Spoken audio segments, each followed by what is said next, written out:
गुरुर्ब्रह्मा गुरुर्विष्णुः गुरुदेवो महेश्वरः गुरु साक्षात् परं ब्रह्मा तस्मै श्री गुरवे नमः। नमस्कारं मास्टर। नमस्कारं मास्टर के पी के।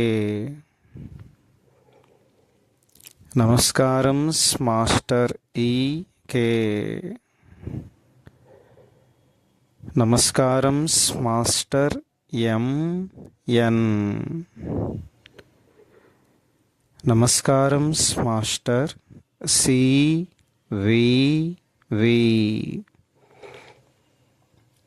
नमस्कारं मास्टर सी वी वी। नमस्कारं master C V V to your lotus feet.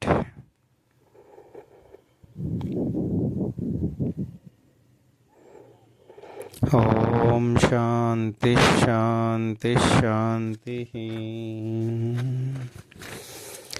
సోదర బృందానికి నమస్కారములు. మనం శ్రీ మదాంధ్ర భాగవతం దశమస్కందం పూర్వభాగంలో రహస్య ప్రకాశం చదువుకుంటున్నాం. నేటికి 543 పద్యాల వరకు రహస్య ప్రకాశం చదువుకున్నాం. ముందుగా కొన్ని పద్యాలు, ప్రార్థనా శ్లోకాలు.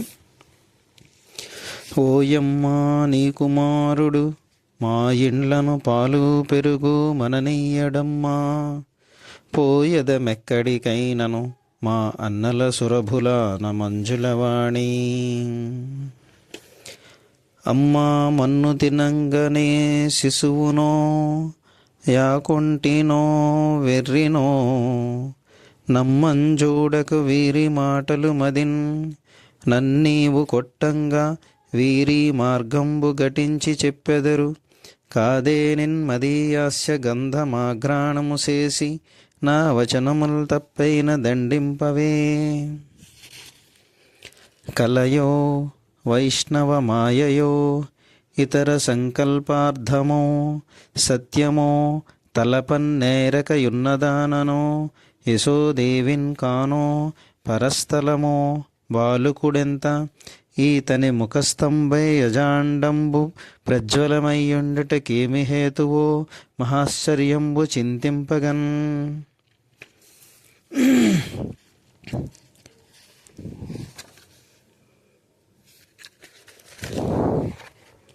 తర్వాత 544వ పద్యం నుంచి మనం రహస్య ప్రకాశం చదువుకుందాం. ఇక్కడ ఇంతవరకు జరిగిన ఘట్టంలో బ్రహ్మదేవుడు కృష్ణునితో ఉన్నటువంటి గోపబాలకులను, అలాగే బాలకుల్ని, అలాగే ఆవుల పిల్లల్ని కూడాను, పెయ్యల్ని అన్నిటినీ ఆయన మాయం చేశాడు. శ్రీకృష్ణుడు వెంటనే గోపకుమారులుగాను అన్ని రకాలైనటువంటి లక్షణాలతో సహా వారి వలనే, లేగదోడల వలనే, వాటి లక్షణాలతోనే తన రూపులు కట్టుకొని ఇంచుమించు 1 సంవత్సరం వరకు ఆ విధంగా ప్రవర్తించాడు. ప్రవర్తించిన పిదప బ్రహ్మదేవునికి ఒక క్షణకాలం ఆయన తిరిగి తేరిపార చూసినప్పుడు శ్రీకృష్ణుడు అతనికి అనుగ్రహిస్తూ ఇచ్చినటువంటిది ఈరోజు మనం చదువుకుంటాం. ఆ బృందావనములో లీలా విలాసుడై విహరించుచున్న బాలకృష్ణుని బ్రహ్మ దర్శించను. సకల సృష్టి ముందుగా నారాయణుడు తప్ప మరి యొక్క అస్తిత్వము లేనే లేదు. సకల సృష్టికి ముందుగా నారాయణుడు తప్ప మరి యొక్క అస్తిత్వము లేనే లేదు.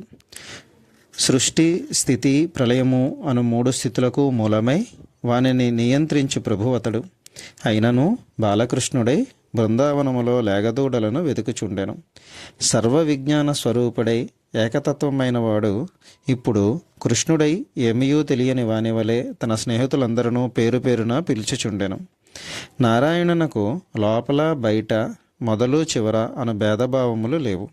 అయినను గోపాలకృష్ణుడై తన స్నేహితుల అడుగుజాడలను లేగదూడల అడుగుజాడలను వెతుకుచు కలియ తిరుగుచుండెను.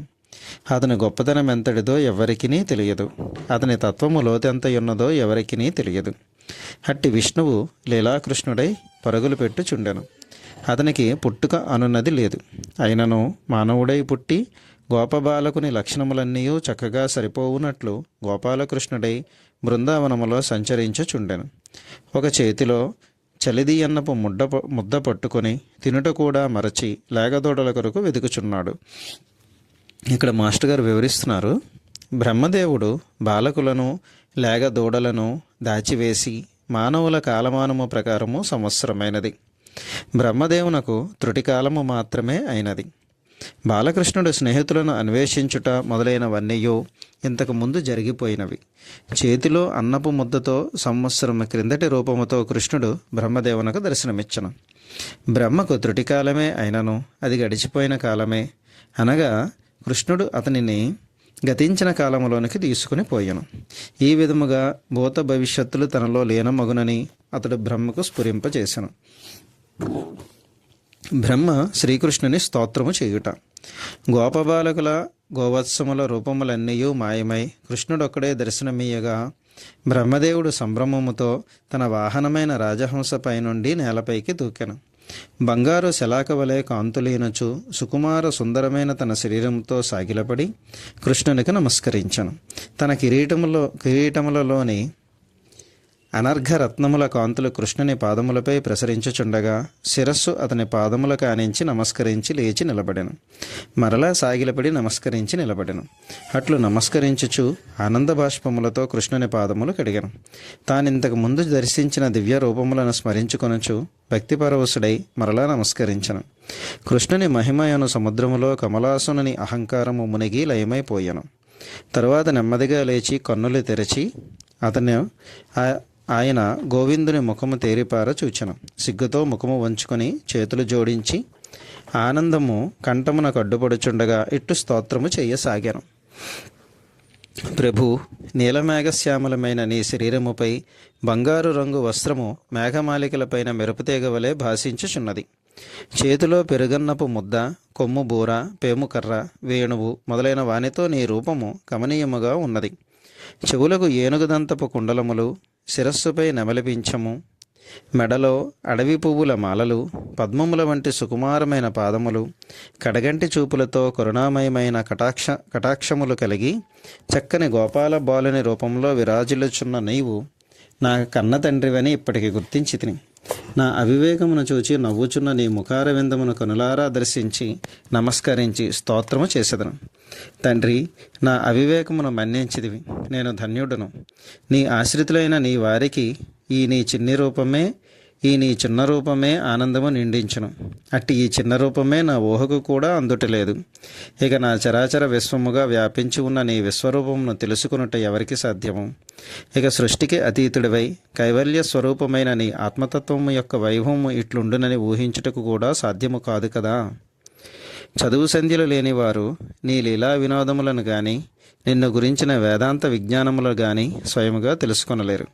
చదివిన పెద్దలెవరో నిన్ను గురించి చెప్పుచుండగా విని నీ యందు భక్తి కలిగి మనస్సు, మాట, చేతలన్నీయూ నీకే సమర్పించుచుందురు. అట్టివారు ఎంతటి అజ్ఞానులైనను నిన్ను జయించి తమ హృదయములలో కట్టివేసుకునగలరు. నీకెవ్వరి చేతను జయింపబడవనుట పూర్తిగా సత్యము కాదు సుమా. నీవెవ్వరి చేతను జయింపబడవనుట పూర్తిగా సత్యము కాదు సుమా. మహాత్మా, భక్తి వలన మాత్రమే సర్వశ్రేయములు సమకూడును. అట్టి భక్తిని విడిచి కేవలము జ్ఞానసిద్ధి కొరకు తపస్సులు ఆచరించేవారు ఉన్నారు. వారి ప్రయత్నమంతయు నిష్ఫలమగును. బియ్యము వదిలి ఓకను రాసులు పోసి దాచుకున్నను దానివలన ఆదాయము లభించునా? ఎంతటి వారికైనాను ఎన్ని తపస్సులు చేసినను నిన్ను గురించి తెలియట సాధ్యము కాదు. తమ కోరికలన్నీ నీ యందు సమర్పణ చేసి నీ పుణ్యకథలు ఆలకించుచు కాలము గడుపువారు నీవారు. తాము చేసుకున్న సత్కర్మలకు ఫలితముగా సజ్జనులై నిలబడిన వారు నీ భక్తులై నీ మూలస్థానమగు వైకుంఠమును చేరుకుందురు. ఈ పద్యము చాలా అర్థవంతమైనది. సాధన మార్గము ఇక్కడ మాస్టర్ గారు వివరణిస్తున్నారు. ఈ పద్యము చాలా అర్థవంతమైనది. సాధన మార్గములోని ముఖ్యమైన విశేషములు ఇక్కడ చెప్పబడినవి. అన్నిటికన్నా ముఖ్యము సజ్జనుడై ఉండుట. అది లేని సాధన ప్రాణము లేని శరీరము వంటిది.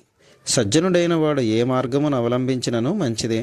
అతని మంచితనమే అవసరమైన మార్గములోనికి వానిని తీసుకుని పోవును. తపస్సులు మొదలైన జ్ఞాన మార్గమైనను యజ్ఞ యాగాదులతో కూడిన కర్మ మార్గమైనను సూక్ష్మ కోశములను పరిశుద్ధము చేయును.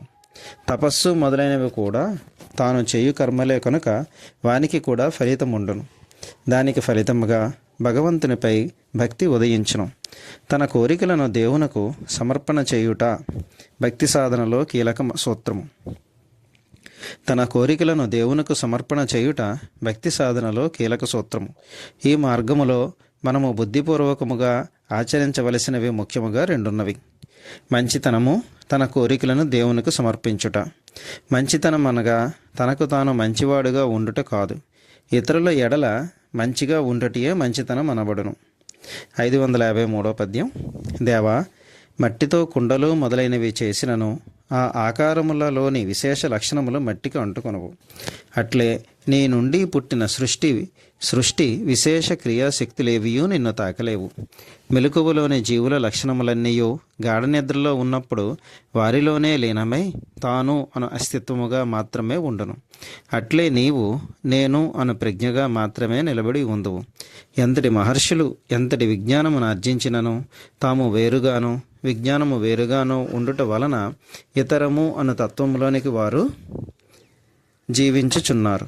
నీవు వేరు నేను వేరు అని భావంలో జీవించువారు నీలో లీనమై ఉన్న కారణశక్తిని దర్శింపలేరు. అయినను ఇంద్రియములను మనస్సులోనికి ముడుచుకొని ఆ మనస్సును తన ప్రజ్ఞలోనికి ముడుచుకున్న మహాత్ములెవరికైనాను నీ ఆత్మస్వరూప దర్శనము లభించున అవకాశం ఉన్నది. కానీ క్రియాశక్తులను గుణములుగా స్వీకరించి సృష్టిలోని సకల జీవరాశులుగా ప్రవర్తించుచున్న నీ కళ్యాణ గుణములను తెలుసుకొనుట ఎవరికినీ సాధ్యము కాదు. కారణమేమనగా నీ సృష్టి నిత్య నూతనమైనది. నీ గుణమేళన స్వరూపములు ఎప్పటికప్పుడు కొత్తగా పుట్టుకుని వచ్చుచుండును. ఇంతటి వైవిధ్యమును ఒక్కమారు దర్శింపగలుగుట సృష్టిలో ఎవ్వరికీ సాధ్యము కాదు. ఇక్కడ మాస్టర్ గారు వివరణిస్తున్నారు. 1 మైలు పొడవు వెడల్పు కలిగిన వస్త్రముపై ఒక మహానగరమును ఎవరైనా చిత్రకారుడు చిత్రించినచో దానిని మొత్తము దర్శించగలుగుట సామాన్యముగా సాధ్యము కాదు. దాని ఛాయాచిత్రము తీసి దర్శించుట కొంతవరకు సాధ్యము కావచ్చును. కానీ వివరముగా పరిశీలించినప్పుడు ఒక్కొక్క బొమ్మ ఒక్కొక్క తీరుగా కనిపించును. కనుక మిగిలిన వానిని గుర్తుపెట్టుకునుట సాధ్యము కాదు. అట్లే ఈ అనంత వైవిధ్యము గల సృష్టిలో ఎందరు వ్యక్తులను ఎందరు జీవులను పరిశీలించినను సమగ్ర చిత్రము దర్శనము కాదు. ఈ స్తోత్రము చేసినవాడు ఈ సృష్టి మొత్తమును కల్పించిన బ్రహ్మదేవుడని గుర్తున్నచో ఈ స్తోత్రములోని వైభవము మరింత గొప్పగా దర్శనమిచ్చును. బ్రహ్మదేవుని కల్పము వెనుకనున్న నారాయణుని సంకల్పమును బ్రహ్మదేవుడిప్పుడు మరలా స్మరింపగలిగాను. నారాయణుని తత్వములో లీనమైన కైవల్య స్థితిలో ఆనందానుభూతి ఎట్లుండునో అనుభవించిన వారికే తెలియవలేను. లీలా విలాసుడైన శ్రీహరి సృష్టిలోని జీవులుగా వ్యాపించి ప్రవర్తించుచున్నాడని గమనించి ఆయా కళ్యాణ గుణములను గమనించుట అలవాటైనచో ఆ ఆనందము నిత్యనూతనముగా ఉండును. ఎప్పటికప్పుడు కొత్త వ్యక్తులు కొత్త ప్రవర్తనలు కాలస్వరూపములోని నవనవోన్మేషమైన వన్నెల చిన్నెలు గమనించుట ప్రారంభించిన వానికి తన చుట్టూనున్న జీవసృష్టి అంతయు వైకుంఠ ధామముగా జీవరాశులన్నీయు విష్ణు స్వరూపములుగా వారి స్వభావములన్నీయు వాసుదేవుని లీలా విలాసములుగా దర్శనమిచ్చును. 554. దేవా, నీవు భూదేవి భారమును తగ్గించుటకే అవతరించువాడవు. ఆకాశములోని తారకలను లెక్కించగల పండితులు ఉండవచ్చును. మంచు కురియుచుండగా ఆ మంచు బిందువులను లెక్కించగలిగిన పండితులు ఉండవచ్చును. భూమిలో ఉన్న మట్టి కణములనైనను లెక్క పెట్టగలవారు ఉండవచ్చును. రమ్యమైన నీ గుణములను లెక్కించుట ఎవరికినీ సాధ్యము కాదు. అసలు నీవే లెక్కలకు అందనివాడవు కదా. భక్తి సాధనలో పరిపూర్ణులైన వారు నీ అనుగ్రహమునకై ఎదురుచూచుచుందురు.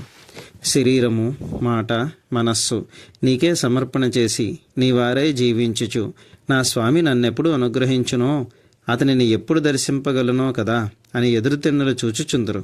అదియే వారి ఐశ్వర్యము. ఇట్లు నీకు సమర్పణ చెంది నీ వెంటబడి జీవించుచు తాము పూర్వం ఆర్జించిన కర్మఫలములను పూర్తిగా తొలగించుకొనుచున్నారు. నేర్పరితనమనగా అట్టి భక్తులది. అట్టి వారిలో కూడా ఏ ఒక్కడో నీ మోక్ష వైభవమును పొందగలుగుచున్నాడు. శ్రీహరి, ఈ సృష్టిలో ప్రతి ఒక్కడును మాయ వలన పుట్టి నీ మాయలో జీవించుచున్నారు. అట్టివారిలో ఎవడైనా మోసము చేయవలెనని తలంచినచో వానినే మోసపుచ్చగల మహాత్ముడువు నీవు. అటువంటి నిన్ను నా మాయ చూపి మోసము చేయవలెనని ప్రయత్నించి అపచారము చేసి తిని నన్ను కరుణించి రక్షించుము. యోగిరాజుల వంటి నిన్ను మోసము చేయుట ఎవరికి సాధ్యము?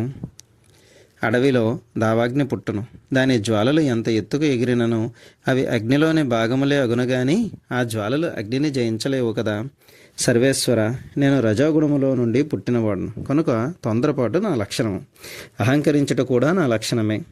ఈ సృష్టి చేసిన వాడను నేను గనుక దానికి నేనే ప్రభువునని విర్రవీగితిని. గర్వాంధకారముతో నా కన్నులు మూసుకుని పోయినవి. నన్ను కరుణింపుము. ఈ బ్రహ్మాండ భాండము ప్రధాన పురుషుడను తత్వము, మహత్తు, అహంకారము, ఆకాశము, వాయువు, అగ్ని, జలము, భూమి అను వానితో నిండి ఉన్నది. ఈ బ్రహ్మాండములో 7 జానుల శరీరము మాత్రమే కలిగి ఉన్న నేను ఎంత అల్పుడనో ఇప్పుడు అర్థమైనది. ఇటువంటి బ్రహ్మాండ భాండములు ఎన్నెన్ని పుట్టుకుని వచ్చుచున్నవో లెక్కించుట ఎంతటి వారికైనానూ సాధ్యము కాదు. భూమిపై పరమాణువులు ఎన్ని ఉండునో లెక్కించుటికైనా సాధ్యము కావచ్చునేమో కానీ నీ శరీరములోని రోమకోపములలో నుండి నిరంతరము పుట్టుకుని వచ్చుచున్న బ్రహ్మాండములను లెక్కించుట ఎవరికి సాధ్యము? అట్టి బ్రహ్మాండములలో ఒక బ్రహ్మాండమునకు అధిపతినైన నేను ఎంతటి అల్పుడనో ఇప్పుడు తెలిసి వచ్చినది. ఇక్కడ మాస్టర్ గారు వివరణ ఇచ్చారు. ఈ అనంత సృష్టిలో ఎన్ని బ్రహ్మాండములుండునో భావన చేయుటకు ఒక చిన్న కథను పెద్దలు చెప్పుచుందరు. ఒక సౌర కుటుంబంలో సూర్యునితో పాటు ఒక భూమి, ఎన్నో గ్రహములు ఉండును. ఇట్టి సౌర కుటుంబములు ఒక మర్రి గింజ వంటివి. ఇట్టి గింజలు ఎన్నియో కడుపులో దాచుకున్న మర్రి పండు వంటిది ఒక బ్రహ్మాండం. ఆ మర్రి చెట్టుపై లెక్కకందని మర్రి పండ్లు ఉన్నట్లుగా బ్రహ్మాండముల పుంజము ఉండును. Cluster of cosmoses. అటువంటి మర్రి చెట్ల అసంఖ్యాకముగా ఉన్న అంతు తెలియని మహారణ్యములో ఒక పురుషుడు అటూ ఇటూ పచారు చేయుచుండను. అతడే పరమ పురుషుడైన నారాయణుడని పెద్దలు వర్ణింతురు. తరువాత పద్యం 558. తల్లి కడుపులో ఉన్న బిడ్డడు కాలితో తన్నినప్పుడు ఆ తల్లి బిడ్డను కోపించదు కదా. ఈ సృష్టిలో సూక్ష్మరూపమైన కారణ లోకములు, స్థూలమైన భౌతిక లోకములు నీ కడుపులో దాగి ఉన్నవే కదా. మరి ఆ సృష్టికి అధిపతినైన నేను కూడా నీ కడుపులోని పసిబిడ్డ వంటి వాడినే. రాజీవాక్ష, ప్రళయకాలములో నారాయణుడు యోగ నిద్రలో ఉండగా అతని నాభికలములో నుండి ఒక పద్మనాళము పుట్టి దాని నుండి పద్మము పుట్టినది. దానిలో నుండి అజుడు పుట్టుక లేనివాడు అను బ్రహ్మ పుట్టునని పురాణములు చెప్పుచున్నవి. పుట్టుక లేని నేను పుట్టుట ఎట్లు? కానీ ఇది సత్యమే. ఇంతటి మాయామోహితుడునైనా నేను పుట్టినను పుట్టని వారితో సమానమే కదా. నలినాక్ష, నీవు ఆదినారాయణుడవు. నారములు అనగా జలములు. సకల జీవరాశులను నారములు అన్న పేర్కొనబడుచుండును. ఆ జలములలోనూ సకల జీవరాశులలోనూ నీవున్నావు.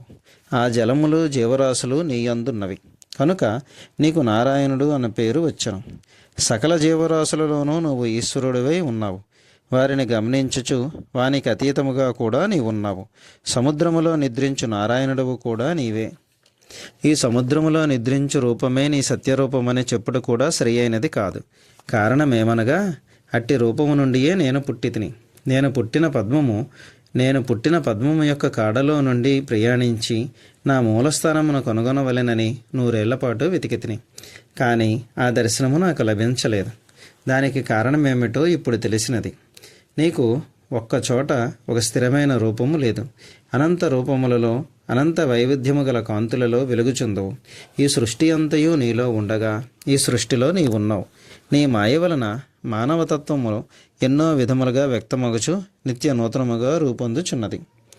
ఇక్కడ మాస్టర్ గారు వివరణిస్తున్నారు.